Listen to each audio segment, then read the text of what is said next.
ఇవాళ మనం చేపల కర్రీ వండుకుంటున్నాము. ఈ చేపల కర్రీ చాలా స్పెషల్. దీనికి కావాల్సిన పదార్థాలు 2 కేజీల చేపలు. ఇవి ఇలాగా మొత్తం క్లీన్ చేసుకొని ఉప్పు పసుపు అవన్నీ వేసుకొని కడిగి ఇది ఇలా పెట్టుకోవాలి. తర్వాత నెక్స్ట్ ఆనియన్స్. ఈ ఆనియన్స్ వచ్చి 4 ఆనియన్స్ పెద్దవి చిన్న సైజు ముక్కలు తరుగుకోవాలి. ఇవి వచ్చి పచ్చిమిర్చి వచ్చి 4, అవి బారుగా ఇలా చీలికలు చేసుకోవాలి.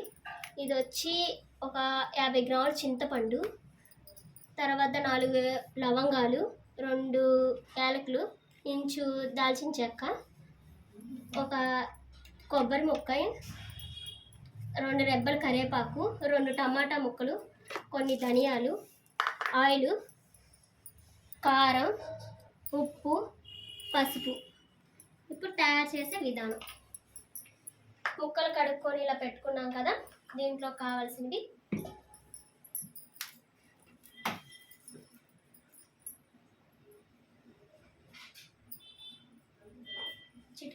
స్పూన్ చిటికెడు పసుపు,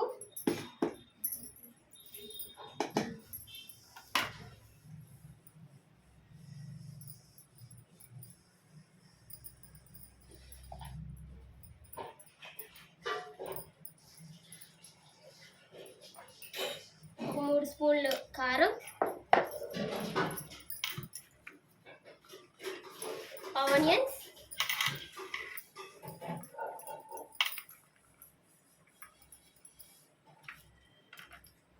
పచ్చిమిర్చి,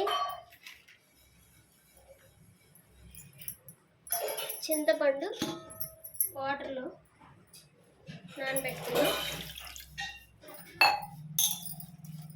కాసేపు నానితే చాలు. ఈలోపు దీంట్లోకి ఆయిల్ వేద్దాం.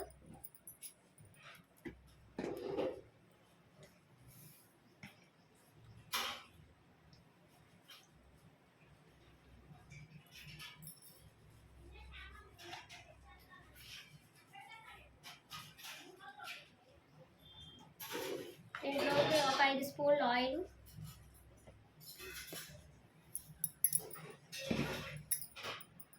ఇంకొకటి అల్లం వెల్లుల్లి పేస్ట్ కూడా,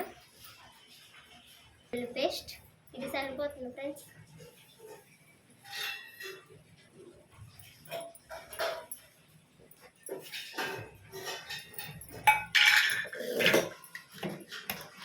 ఇప్పుడు ఇవన్నీ ఉన్నాయి కదా, ఇవన్నీ మిక్సీ పట్టుకోవాలి. టమాటాలు తప్పించి కరివేపాకు కూడా దీంట్లో వేసేసుకున్నాము. ఇప్పుడు ఈ 2 యాలకులు, దాల్చిన చెక్క, లవంగాలు, కొబ్బరి, ధనియాలు, ఆనియన్స్ మిక్సీ పట్టుకుందాం, మెత్తగా గ్రైండ్ చేసుకుందాం.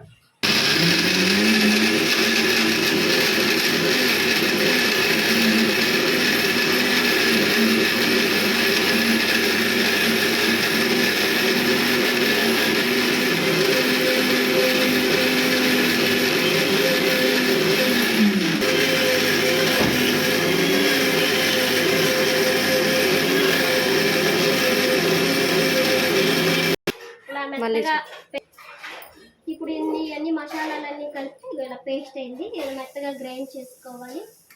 గ్రైండ్ చేసుకున్న మిశ్రమాన్ని మనం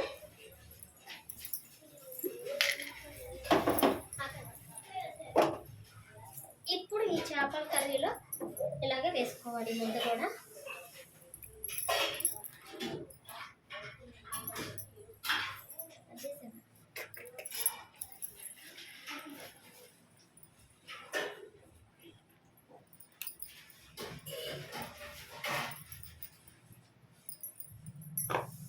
ఇప్పుడు దీన్ని ఇలాగా మొత్తం ముక్కలకు పట్టించుకోవాలి. అంటే దీంట్లో వేసినవన్నీ బాగా ముక్కకు మొత్తం పట్టుకోవాలి మసాలాలని. అప్పుడే చేపల కూర బాగా టేస్ట్గా ఉంటుంది.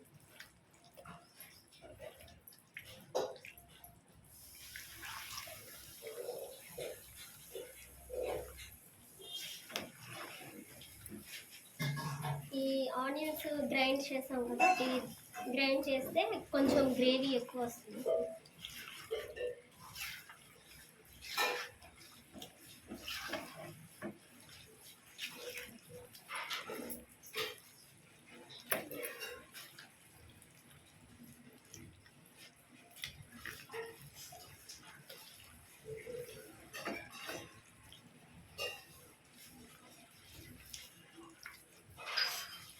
ఇలా మిశ్రమాన్ని కలుపుకొని బాగా ఇది పక్కన ఉంచుకోవాలి. ఈలోపు మనం చింతపండు నానబెట్టుకున్నాం కదా, అది జ్యూస్ చేద్దాం. చింతపండు ఇప్పుడు పిండుకుందాం. గుజ్జు, చింతపండు గుజ్జు ఉంది కదా, దీంట్లో ఇలా పోస్తున్నాం.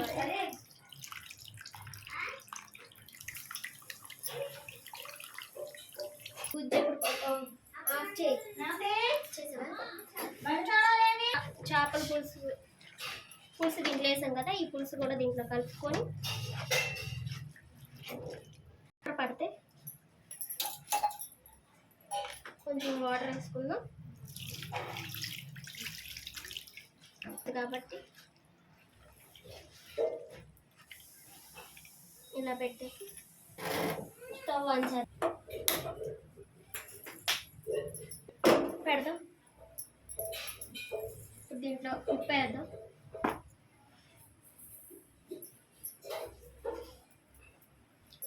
కలుపుకొని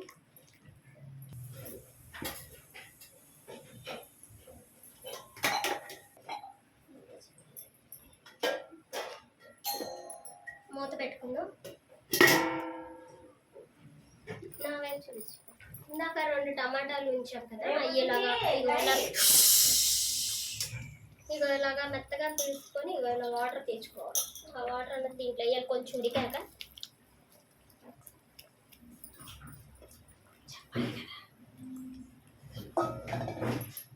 అది ఒకసారి ఇలాగా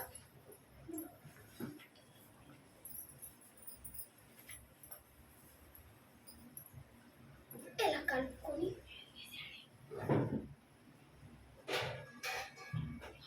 ఒక్కసారి ఇగో ఈ నూనె ఇలా తేలాలి. ఇంకొంచెం ఒక 5 మినిట్స్ అయితే చేపల కర్రీ రెడీ అయిపోద్ది.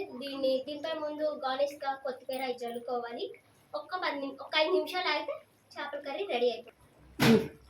కొంచెం కొత్తిమీర వేసుకొని ఆయిల్ ఇలా పైన తేలాలి.